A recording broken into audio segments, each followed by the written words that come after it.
तो यारो, jujutsu Kaisen Shibuya arc तो बहुत से लोगों के लिए डिप्रेशन से कम नहीं था।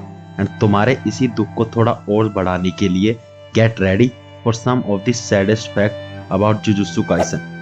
पर उससे पहले ऐसे ही इंटरेस्टिंग एनिमे रिलेटेड कंटेंट के लिए like the video and subscribe the channel.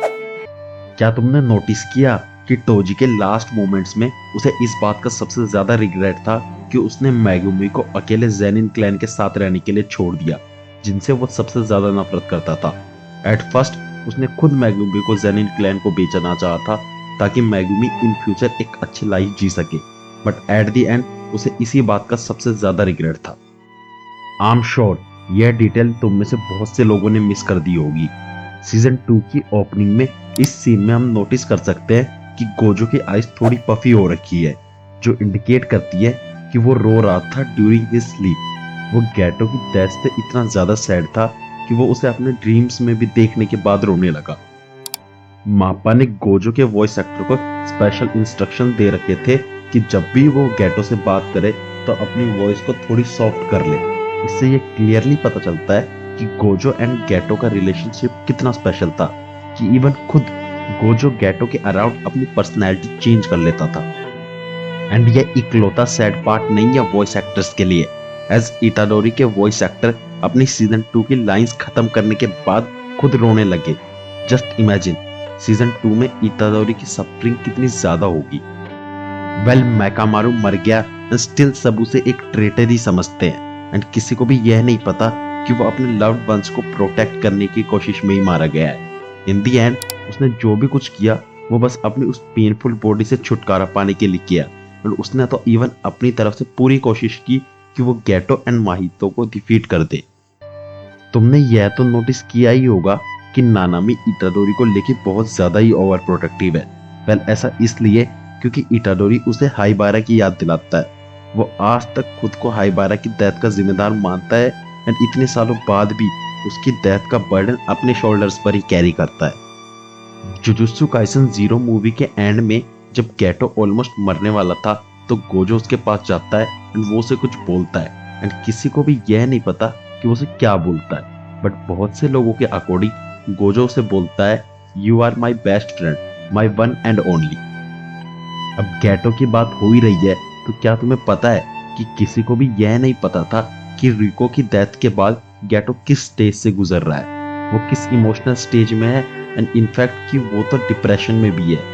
Even Gojo को भी यह बात रियलाइज नहीं हुई, एंड जब तक उन्हें कुछ पता चला गैटो ऑलरेडी एक विलन बन गया था।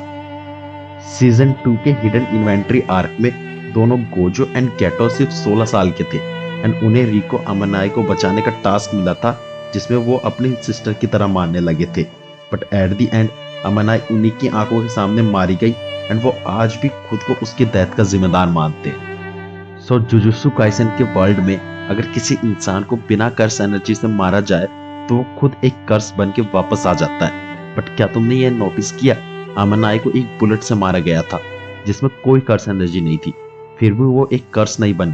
पर ऐसा इसलिए क्योंकि अमानाई बिना किसी रिग्रेट्स के मरी थी। उसकी डेथ से पहले वो बहुत खुश थी। क्या तुमने यह नोटिस किया कि गोजो को टोजी की ब्लेसिंग मिली एंड गैटो को उसका कर्स।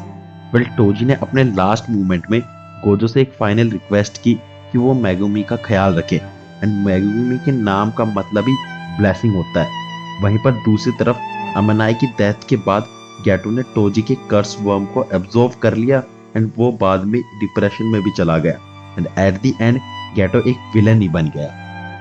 माप्पा ने बस जुजुत्सु काइसन की ओपनिंग में ही नहीं, इनफैक्ट एंडिंग में भी बहुत ही क्रेजी ईस्टर एग छुपा रखा है।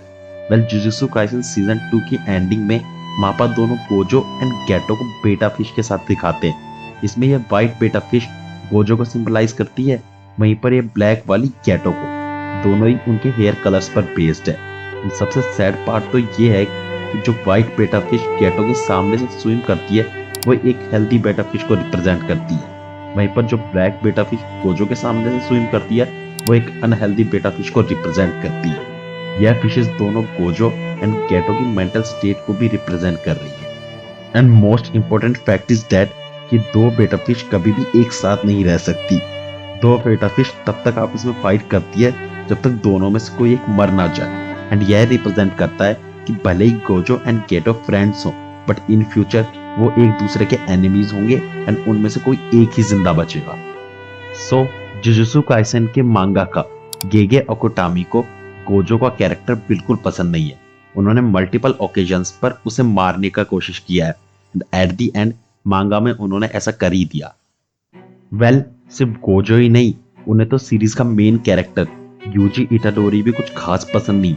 एज गेगे के अकॉर्डिंग उन्होंने पहले से ही डिसाइड कर रखा है कि वो यूजी को लगातार 4 आर्क तक सफर कराएंगे। एंड यह क्लियरली शिबुया इंसिडेंट आर्क में तो दिख भी रहा है। वेल, अगर तुम बेचारे यूजी को गेगे से बचाना चाहते हो तो सब्सक्राइब द चैनल, तो शायद वो उसकी सफरिंग थोड़ा कम कर दे।